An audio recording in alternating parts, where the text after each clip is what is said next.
India voice, आपकी सोच, आपकी आवाज। अगर पाप किया है तो कांग्रेस ने किया, और बाद के क्रम में भी उनके ही वंशज जब 3 तलाक का फैसला इसी इंदौर की धरती पे होता है, तब 3 तलाक के फैसले के मामले में भी न्यायालय को नीचा दिखाने का काम कहीं किया है, तो हमारे अपने इसी पार्टी की इसी वंश परंपरा ने किया। और उसके उल्टे आज का नेतृत्व यशस्वी प्रधानमंत्री के नेतृत्व में हमने उस 3 तलाक के कानून का पालन भी कराया। जोरदार अभिनंदन श्रीमान नरेंद्र मोदी जी के लिए। यह सच्चे अर्थों में लोकतंत्र सेनानी का सम्मान है। और उसके बाद में भी मैंने कहा कि राज्यसभा में भेजने वाले लोग भी कैसे होना चाहिए कि जिनके माध्यम से सुधांशु त्रिवेदी जी आए, जो अपने बीच बात रखे, और इनने राज्यसभा में सांसद बना करके जिनको प्रधानमंत्री बना के भेजा, उनके भी मुंह पे ताला लगा के रखवा दिया। कैसा दुर्भाग्य है, 10 साल तक बोलने ही नहीं दिया हमारे देश के प्रधानमंत्री को, और कानून का उल्टा रूप लाए। जिनने अपनी कैबिनेट के माध्यम से दुनिया की सबसे बड़ी ताकत संपन्न पार्लियामेंट के आधार पर चुने हुए उस कैबिनेट के फैसले को यूपीए के माध्यम से नीचा दिखाते थे, और जो उसके मेंबर नहीं वो मुंह पे फेंक रहे हैं। इससे बड़ा लोकतंत्र का अपमान क्या होगा। आज याद करो, मनमोहन सिंह के ऊपर जो कागज फेंके गए थे, वो सच्चे अर्थ में लोकतंत्र का अपमान था। तो हमें गर्व है, हमारे सांसद भी कहां जाकर के, ऐसा लगता अंतरिक्ष में भी आवाज गूंजेगी। जोरदार अभिनंदन करो वर्तमान के दौर की।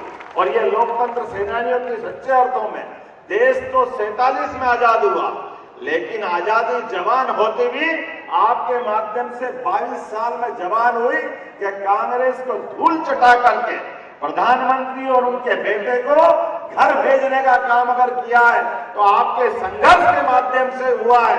जोरदार अभिनंदन करो आज के इस अवसर पर। और रस्सी जल गया, बट नहीं गया, उसका आज मध्य प्रदेश मानो त्रिवेदी जी हमारे यहाँ उदाहरण है।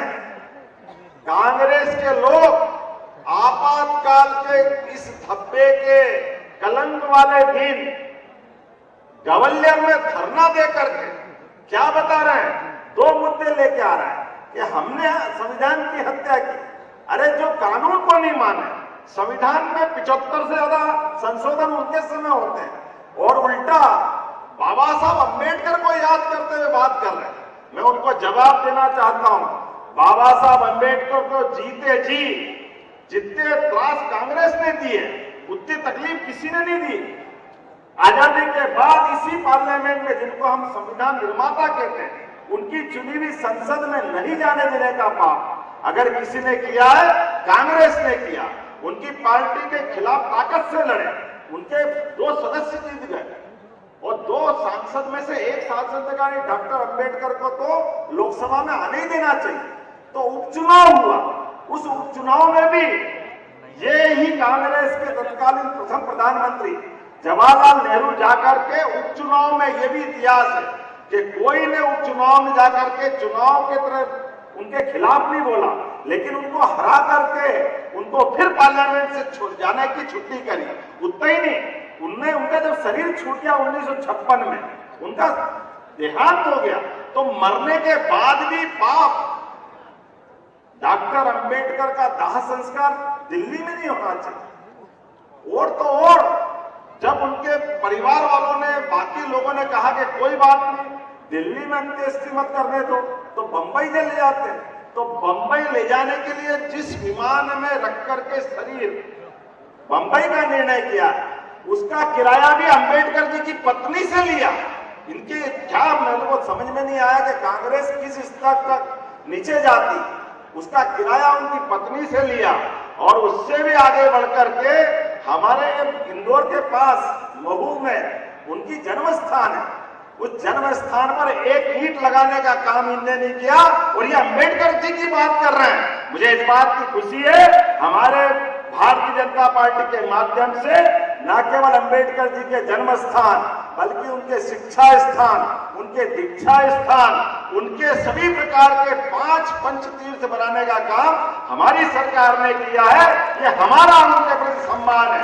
और लोकतंत्र की बात के लिए, संविधान के लिए जो निर्णय किया, सच में मैं आज के इस अवसर पर आपके साथ हमारे सभी लोकतंत्र सेनानियों का सम्मान करता हूं। माननीय अजय जी से लेकर के सारे लोग जिनके आधार पर देश का लोकतंत्र गौरवान्वित हो रहा है, मैं अपनी ओर से माननीय मोदी जी को धन्यवाद देता हूं, जिन्होंने न केवल 3 तलाक के कलंक से मुक्ति दिलाकर सुप्रीम कोर्ट का मान सम्मान बढ़ाया, बल्कि वो अपमान का बदला भी ले लिया।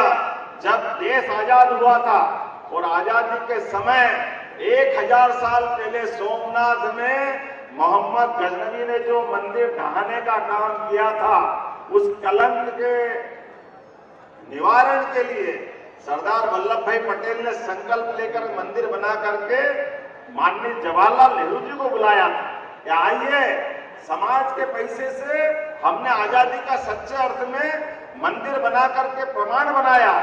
लेकिन कोई बात नहीं, तुम तो तब भी नहीं कर पाए थे, आज भी राम मंदिर के दर्शन आपने नहीं किए।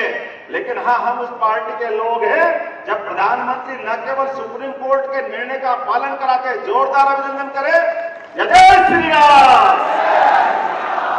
सुप्रीम कोर्ट का निर्णय का पालन कराए, हिंदू मुस्लिम इकट्ठे होकर के पूरे देश में आनंद छाया, और न केवल उस भूमि पूजन।